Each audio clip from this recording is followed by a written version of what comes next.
देवियां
बाबा बन के गए, तुम बाई बन के चली जाओ, जाके छुड़ा ला।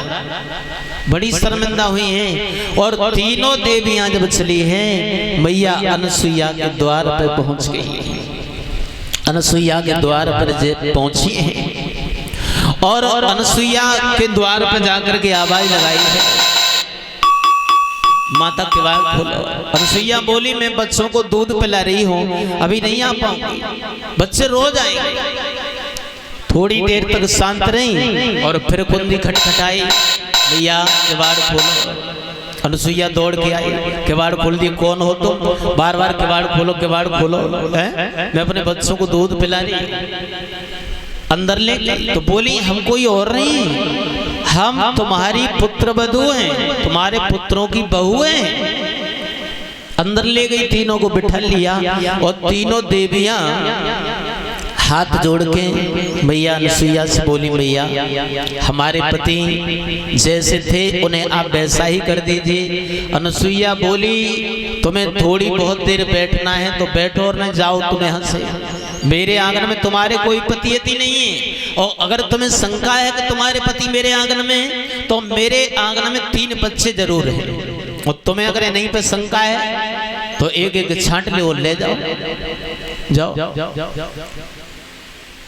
अत्रि आ गए, बोले अनसुईया जब हम गए थे तो बच्चे पालना में पड़े थे, ये 3 देवियां कौन है? अनसुईया कहने लगी है, पतिदेव ये कोई और नहीं है, ये तुम्हारी पुत्र वधू है। अत्रि कहने लगे, अनसुईया इसका मतलब तो हमसे कपट बहुत करती हो।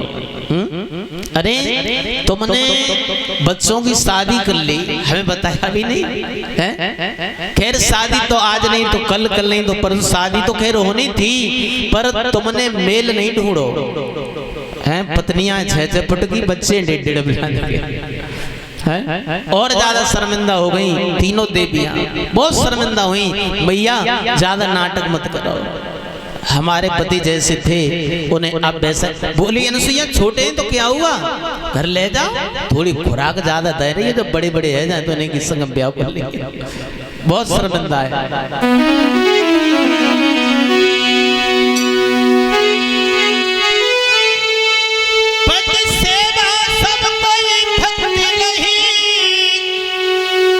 और इससे बढ़कर कोई शक्ति नहीं, ऐसा पद कोई अगम नहीं, जो पति बिना तो सुगम नहीं।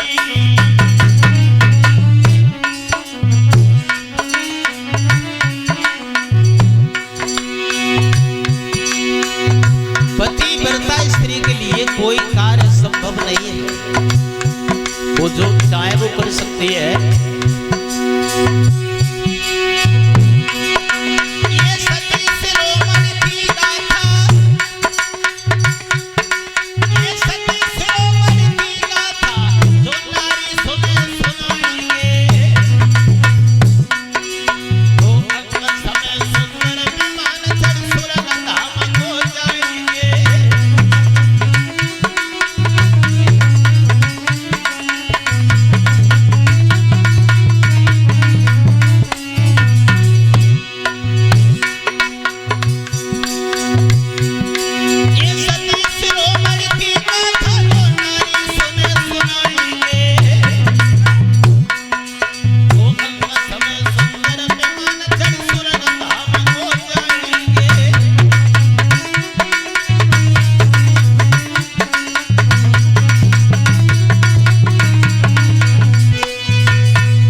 बोली मैया हमारे पति जैसे थे वैसा ही कर दीजिए, ज्यादा नाटक मत करो माँ।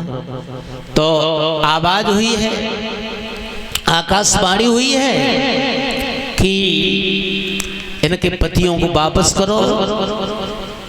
तो अनसुईया ने जब देखा तीनों देवियां बड़ी व्याकुल हैं, बड़ी विकल हैं, तो वो जल लिया, पति के चरणों का ध्यान किया और जैसे ही छींटे लगाए हैं सोई वो जैसे के तैसे ही बन गए हैं तीनों देवता।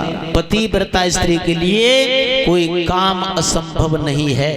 पतिव्रता अगर चाहे तो सूर्य मेरी मर्जी के बिना नहीं निकलेगा तो नहीं निकलेगा। नर्मदा थी, अनसुईया की शिष्या थी, शादी उसकी नहीं हुई थी लेकिन स्वर्ग को प्राप्त कर लिया, लेकिन स्वर्ग से उसे ठुकरा दिया। पहले आप गृहस्थी बसाओ, गृहस्थ जीवन व्यतीत करो, अब तुम स्वर्ग में आना। बोली पति किसको बनाओ?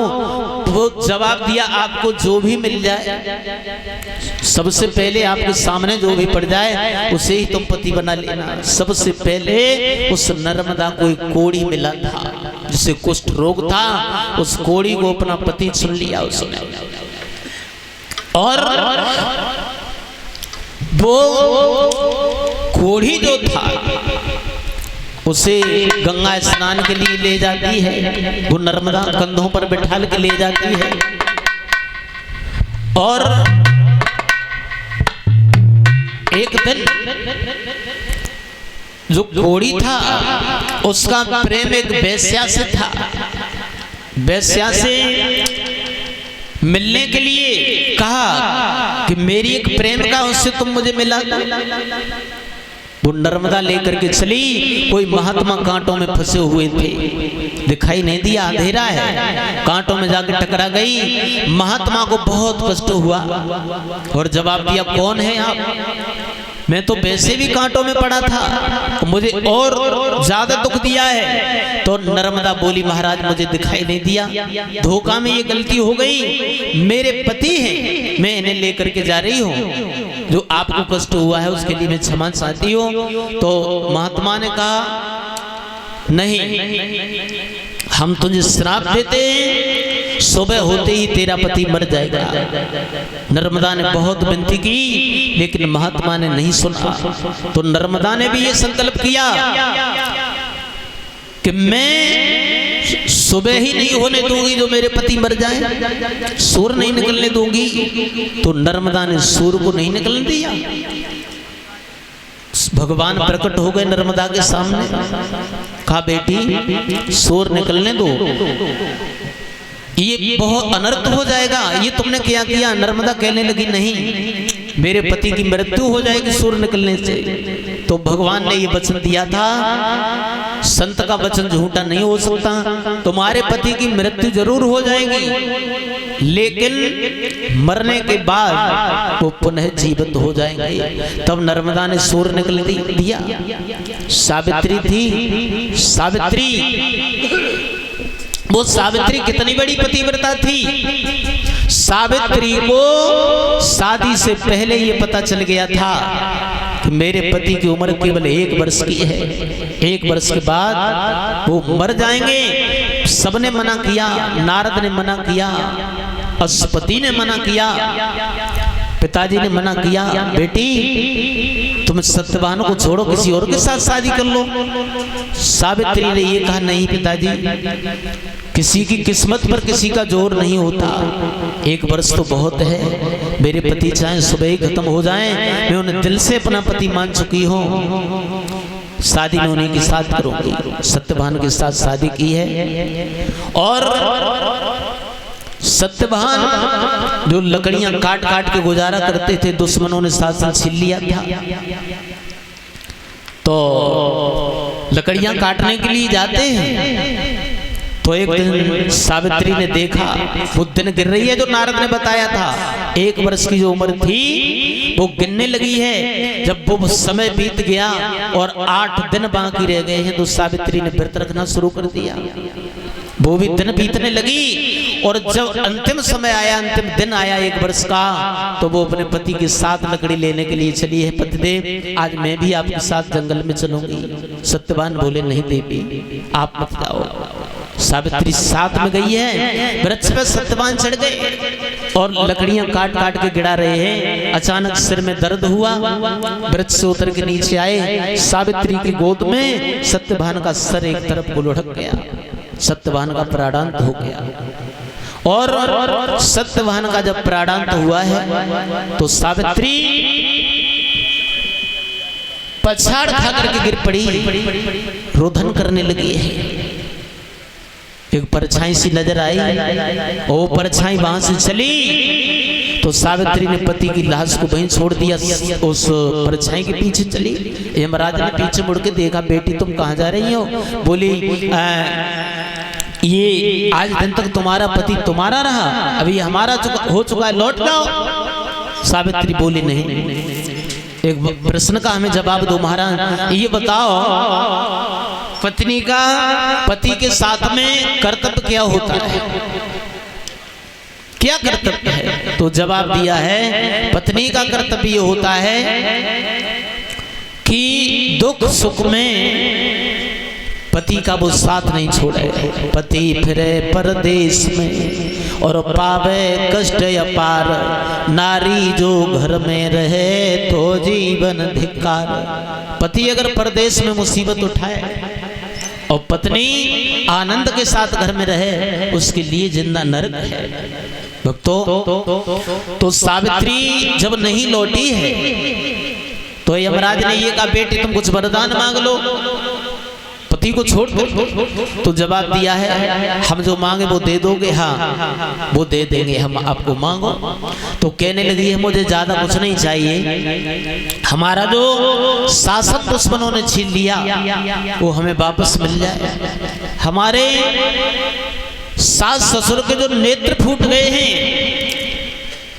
उनकी आंखें सही हो जाए, और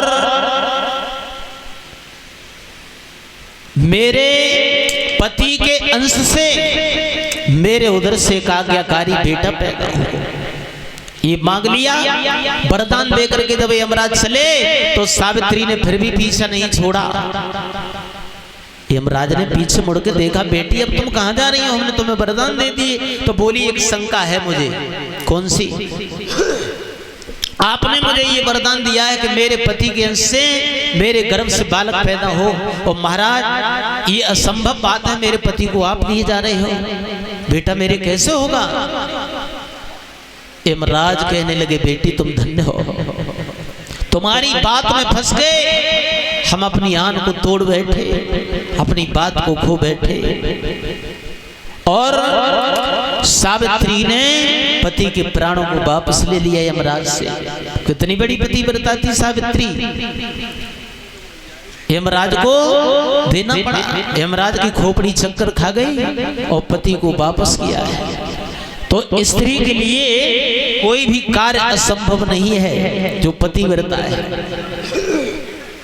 अनसुईया के सामने तीनों देवता हाथ जोड़ के बोले, मैया आप हमसे कुछ मांग लो। तो तीनों देवताओं ने कुछ नहीं मांगा, और अनसुईया से देवताओं ने कहा कि तुम हमसे कुछ मांगो।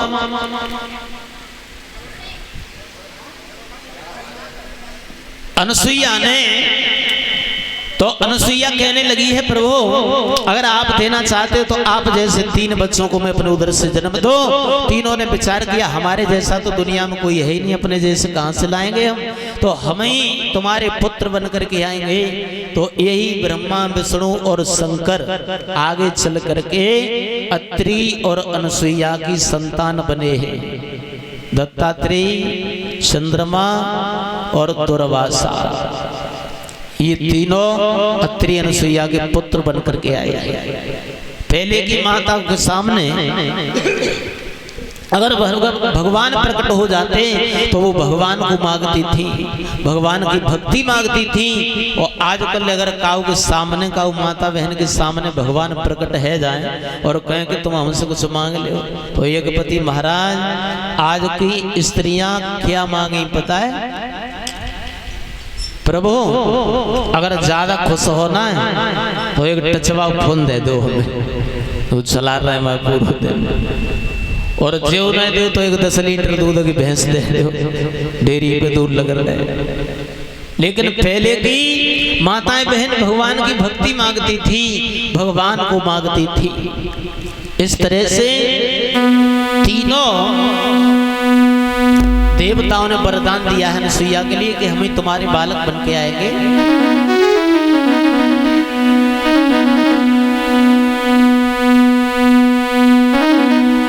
अरे पते सेवा कर लेना रे,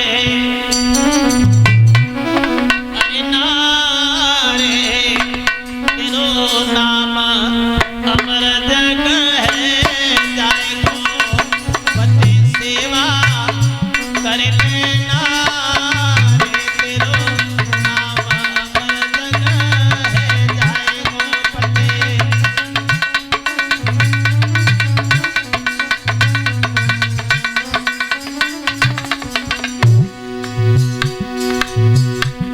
अरे 14 बरस राम वनवासी, 14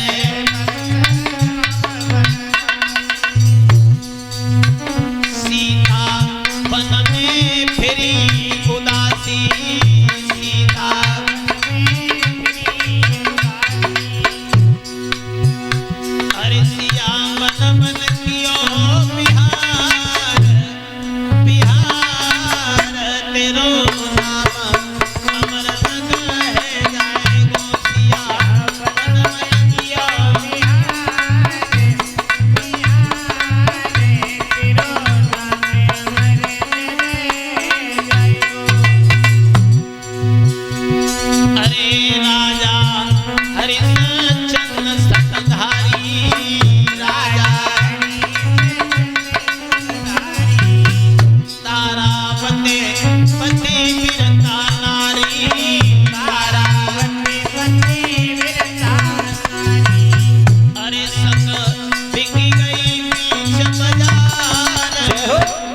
इस तरह से तीनों देवियां अपने पतियों को लेकर के और चली गई। जब तीनों अपने अपने पतियों को लेकर के चली गई हैं, इस कथा से भी हमें शिक्षा मिलती है कि अपना पति जैसा भी हो, निर्धन हो